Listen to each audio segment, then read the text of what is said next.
Aaron Ossont from Ossont Battery on Flamekeeper Network.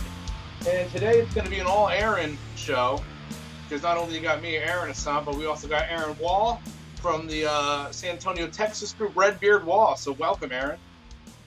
Thanks, man. Thanks for having me, dude. It's been a long time coming, man. Happy to be here. Can't wait. Can't wait.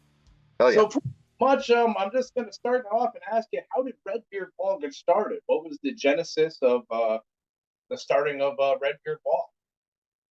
Well, I guess I'd been out of music for quite a while, since my late 20s. Finally, kind of got my life settled down, got married and stuff. Felt like I wanted to get back into it. And I actually live over here in West Texas. And Brent, he lives over there in Roderick. He lives over there in San Antonio. So that's kind of our home base over there. But back to the start, I was just out here by myself. There's not really anybody around here. I'm kind of in BFE, if you know what I mean. Yeah. So I just decided to, get back into it, write some songs just for me, just to listen to and shit. And that's kind of how it started. I did a little demo, sent it into a contest, I think back in 2016, and won that contest. So I thought, well, they gave me a little bit of money, so I bought some gear for some studio stuff here at the house. I was like, well, fuck it, let's do it. So then that's when I wrote the first record. Awesome. But yeah, just kind of out of everything in life, I've settled down. I stopped drinking and all that good stuff, and just felt like it was the right time, and wrote 3 songs. I thought, man, these ain't too bad. So it just kind of spiraled from there. Now, when you made your first record, was that was a self-released record, or did you have that out on a label? Or? Yeah, I was on for the first 2 records, I was on Argonauta Records out of Italy.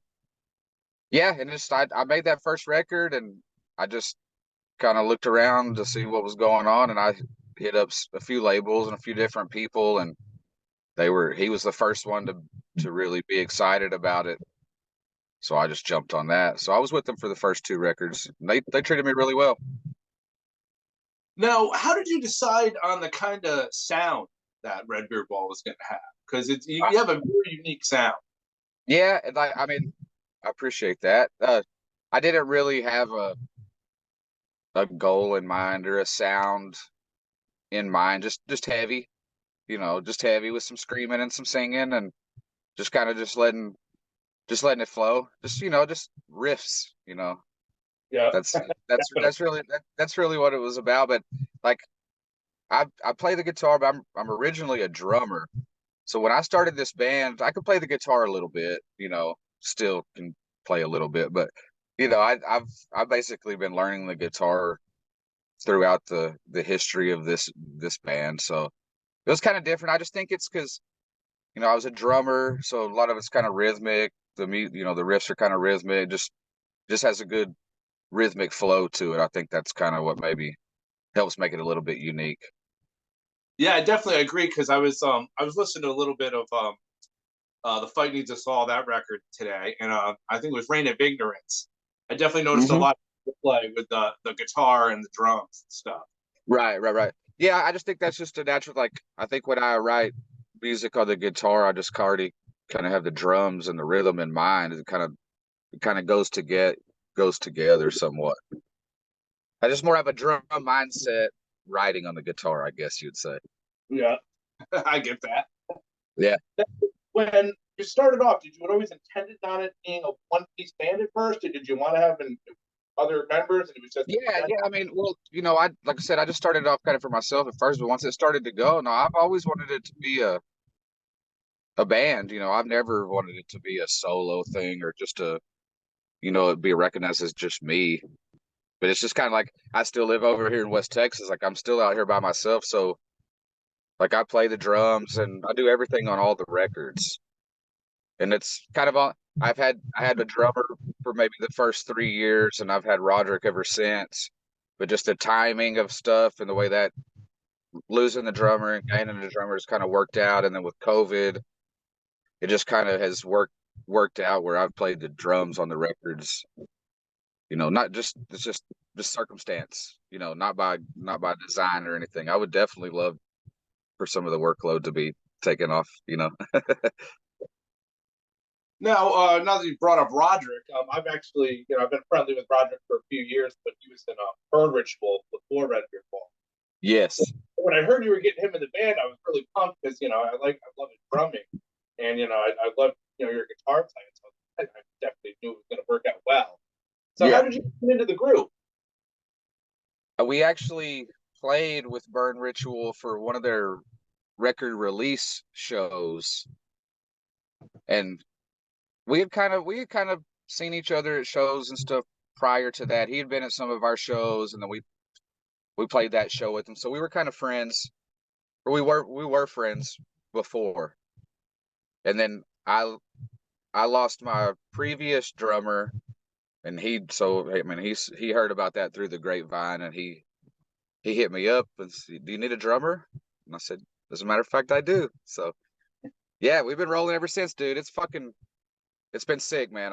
I love that dude, and we get along great. We road dogs, man. Yeah, he's like he's a real cool guy. He sent me like a bunch of tapes and shit, Yeah, dude. Yeah. free and stuff. So Yeah, we balance each other out. He's more of a kind of carefree, live in the moment kind of dude. And a lot of times I get too serious about shit. I'm too kind of focused all the time. And so he helps me kind of loosen up a little bit, which I fucking need for sure. I hear that, dude.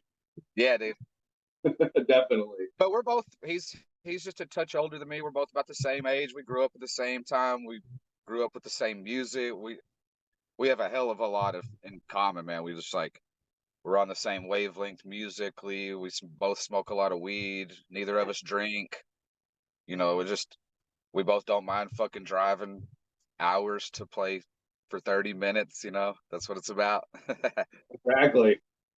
Now, and that's what's so great about like this whole even stoner metal or stoner rock metal community, whatever you want to call it, is that there's so many like-minded people, and when you can find people that you really vibe with, even from live in Texas and I'm up in Connecticut. It's really cool, man, because it's really cool to connect with different people.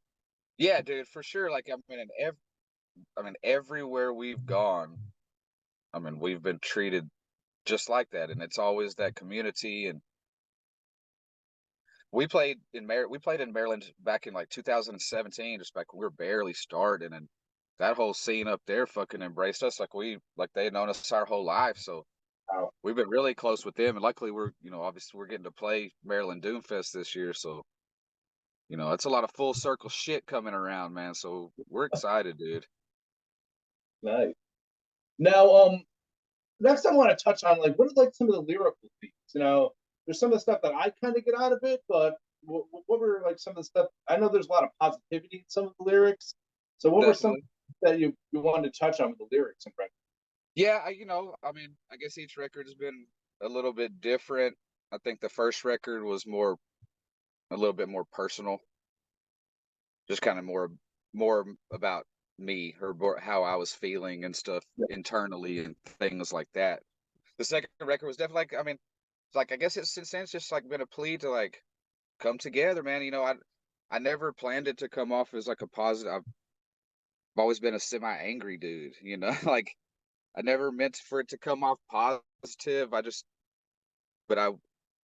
about lifting people up, man. There's too much, kicking people when they're down. We always want to punch up, man. We're always trying to, you know, give people some hope and give people some motivation and know that, we're out here and we can do this shit, change a little bit of this fucked upness, if you know what I'm saying. Exactly. Because there's a lot of it out. I guess even on 3, just took that a little bit farther. That's a little bit more mixed with like more personal and outward kind of shit. But I don't even really think about it to be honest. I just write it, like I almost feel like most everything that I've done, like sometimes I feel even guilty about taking credit for it. Like it's just something I do, and sometimes it comes out really, I'm happy with it. And it's just that like I'm I really try to trust my creativity. Yeah. I don't second guess things a lot. Like if it sounds good in the moment and I like it, then I move on. And usually it works out pretty good. But like as far as like lyrics and stuff, like I don't do any of that till the music's done, and then I sit there and I write it like chronologically. Like I'll just come up with like a little phrase that I like or something to start the song, and then I just write it like organically from there. So everything is kind of like spontaneous. I feel like I kind of do that way because I've recorded everything by myself. It's always just me, and I'm trying to make it as a band as much as I can, like recording wise.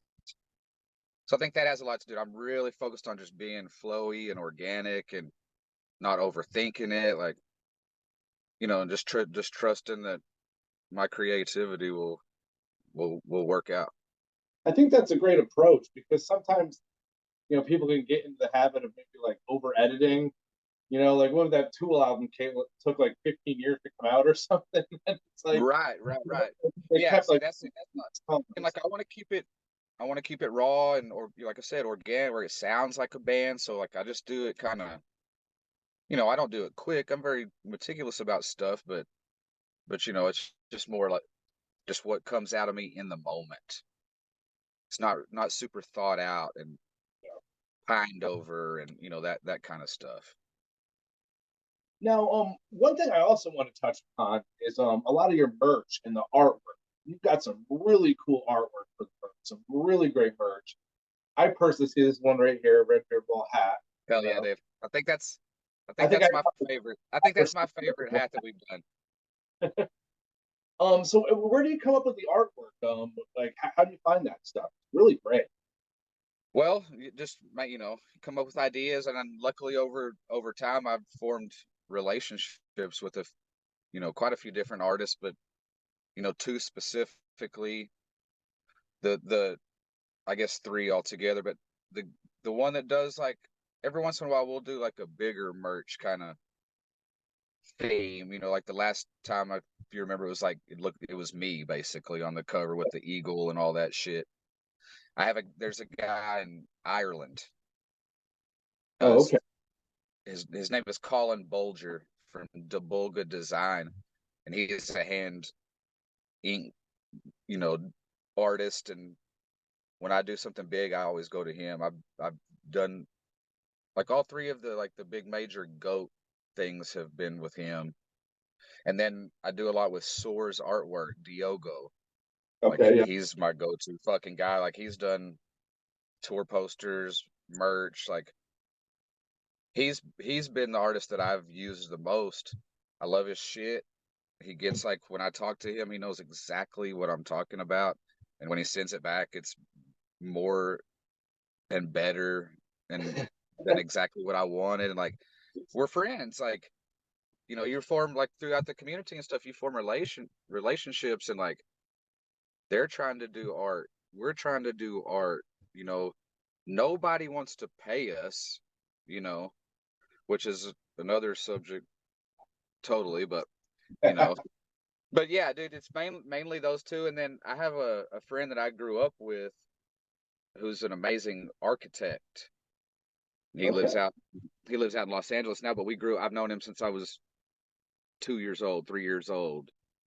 And he was an amazing artist growing up, and we were in a band together for a long time. So he's done all of the album artwork and design. Nice. So yeah, like I've known that dude for 40 years. So yeah. And like the same thing with like with Soars, I don't even have to tell him what I want. Like he knows what's best, he knows what's good, and he knows what I want. So it just makes it easy. Definitely, that sounds awesome. And like I said, it's very unique stuff and really intricate. A lot of the stuff. That's what I like. Yeah, I don't know if that's just like I've just always been as a fan, especially too. Like I've just always been a merch dude. Like I love merch. I love band shit. I love cool design. So that I do a lot of that. It's honestly like selfishly for me. Like Although when I like to look at my closet, I don't have any of the stuff, but like it's always like, is this something that I would like to wear, like, or do I like it? That's, so kind of, I've just done it for me, and then I sell it to other people as Cool. well. Now, I'm glad you mentioned 3 because I wanted to touch upon that. That was released on Desert Records. So, how did you get in touch with Desert Records and get that released there? Because I've been a fan of theirs for a while. Kind of friendly with Brad, Yeah. and he's a really great guy. And I love a lot of the bands on there.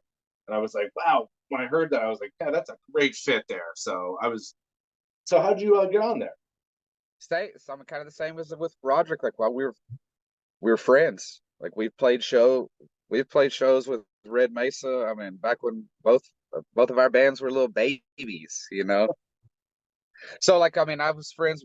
They came through here. I mean, quite a few years ago on our way to South by Southwest one time, and Okay. we booked a show. We booked a show for them and with them in Lubbock, which is a town pretty close to me. So that's kind of how we got started. And honestly, I don't remember if I hit him up or if he hit me up before the record. I'm sure I probably hit him up, but we were just like, we're friends. It's just like it's easy to, people don't say mix business with friend, but I think art's a little bit different. Yeah. Well, Just and then I can call him on the phone. He understands what we're going through. He understands what we need.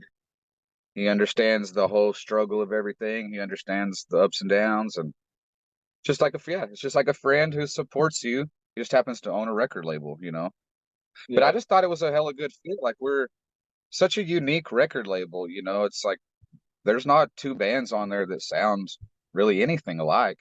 oh no, But no, it still all works together. We've played with many of the Desert Records bands and across the country in different places and stuff, and it's just always great. It's like being in a family.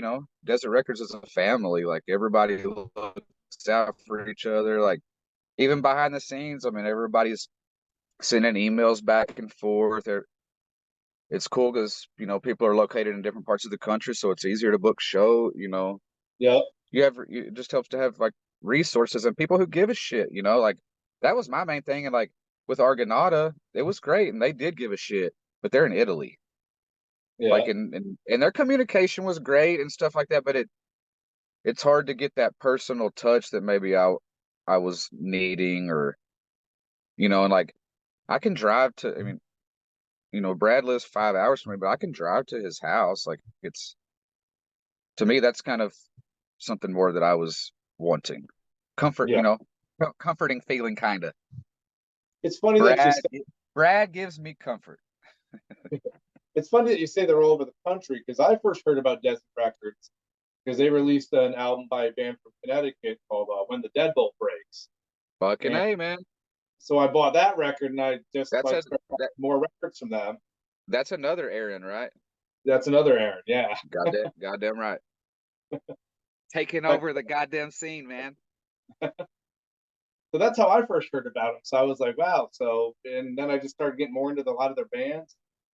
I was like, fucking A, man, it's a great label. So Yeah, no, they're wonderful. I so don't see my.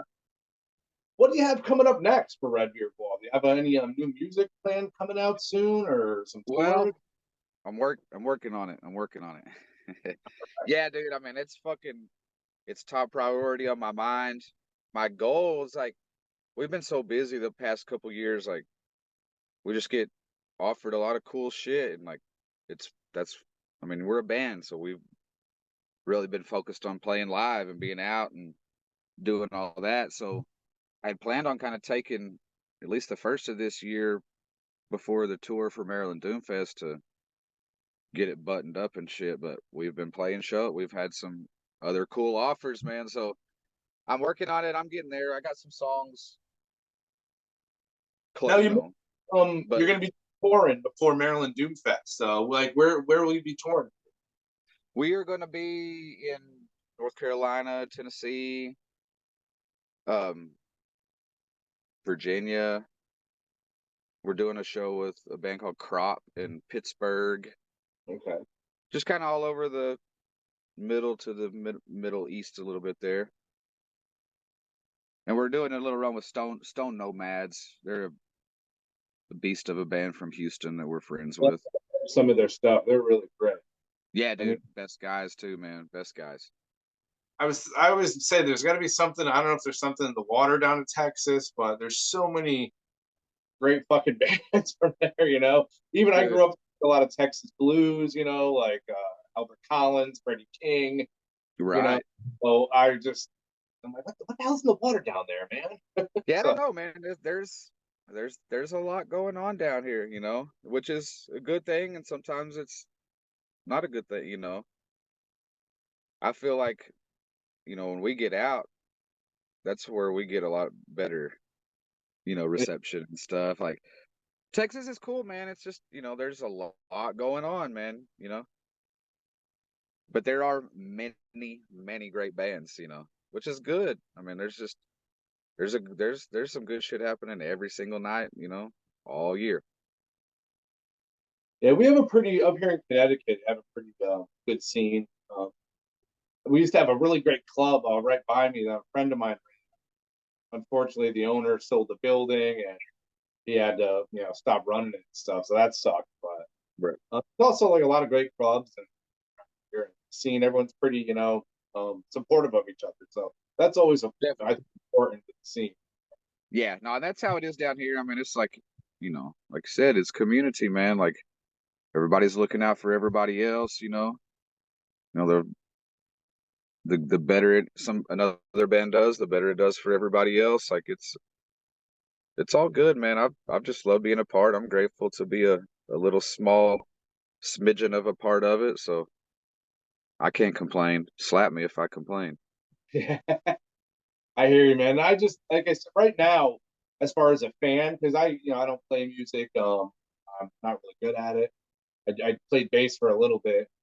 Had to sell it early on. I had a kid. And, needed to get the money for it. Never got back into it. But as a fan, it's just an embarrassment of riches now for how many bands. And it's hard, it's hard keeping up on so many great records from all the bands you love because every other week there's like something new coming out that you want to get. And you're like, oh, I got a budget, and Right, yeah, for sure. Especially if you're into the vinyl, man. But it's good, man. It's like people. We do it together. Like you're every bit as important as I am. Like I can't do this shit without you. You can't do this shit without me. So we might as well fucking do it together, And what I always think, like my medicine usually marijuana and metal. Right, that's it. That's it, dude. So yeah, dude. I'm same way. But yeah, so, it's like you're looking for, not everybody's out there these days, looking for stuff, and finding cool shit, and so it's very much appreciated. We're definitely on the same, the same wavelength anyway. Yeah, definitely. And one thing I like too, what I like about Redbeard Wall, is like even with the two, just guitar and drums, I'm always finding new stuff in the songs. Like, I'll listen to a song maybe 10, 15 times, and you hear something else, like, oh, I didn't hear that at first. I didn't catch that little lyric or that little like guitar part or something. So that's what I like about songs too, is like, you hear new things, and it's like opening up a new present sometimes, Right. It's those cool little nuances that you pick up on. You're like, oh, that's it, And those little things make the songs. That's what makes the songs unique, or those little changes or something that only happens like one time at one point in the song, or just things like that. I've always loved that, or like little pause it, like where the song kind of stops for just a millisecond, or just the little cool tidbits that you get. Perfect example of that is in the Elvin Bishop song "Fooled Around and Fell in Love." Mm-hmm. I don't know if you've ever heard that little drum pause, and it's like that makes the whole man. I know exactly what you're talking about. Yeah, yes, yeah. There's those little things, man. It just makes it exactly. Makes it magic.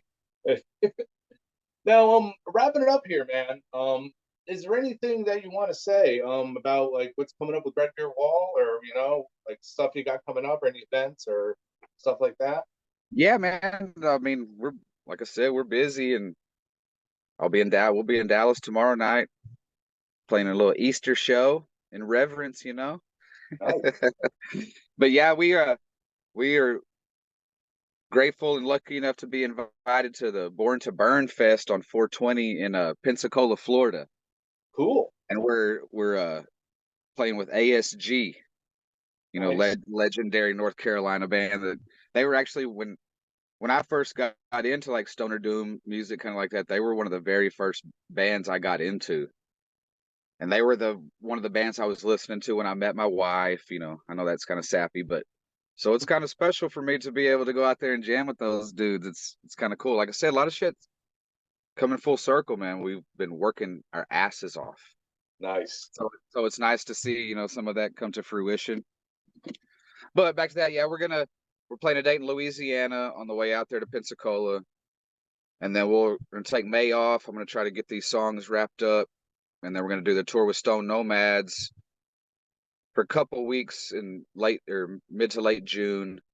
Like I said, we got a couple dates, 2 or 3 dates in Tennessee, Virginia, Pittsburgh, obviously the 10th annual Maryland Doom Fest. And then hopefully when we get back from that, we'll get you some new music. Yeah. Yeah, dude. I think you're going to like it, man. I'm very happy with the direction it's going. So I'm sure I will. it's nice. It's nice and heavy. Lots of chuggy chugs. So Sweet. Hell yeah. Well, that about wraps it up this week for Ossont Battery. Thank you very much, Aaron, for coming on. So everybody go out there, get some Red Beard Wall. You can find it on Bandcamp. It's on Desert Records. Go check them out as well. And have a good one. Stay metal, everyone.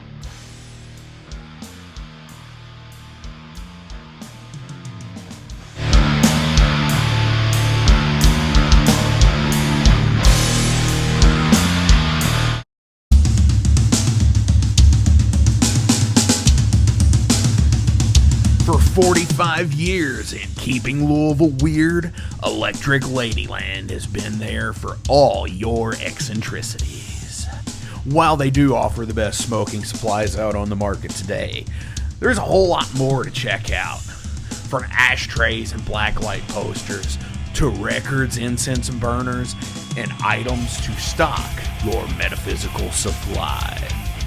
They're open from 10 to 10, 7 days a week. Located at 2325 Bardstown Road in Louisville, Kentucky, and at electricladyland420.com.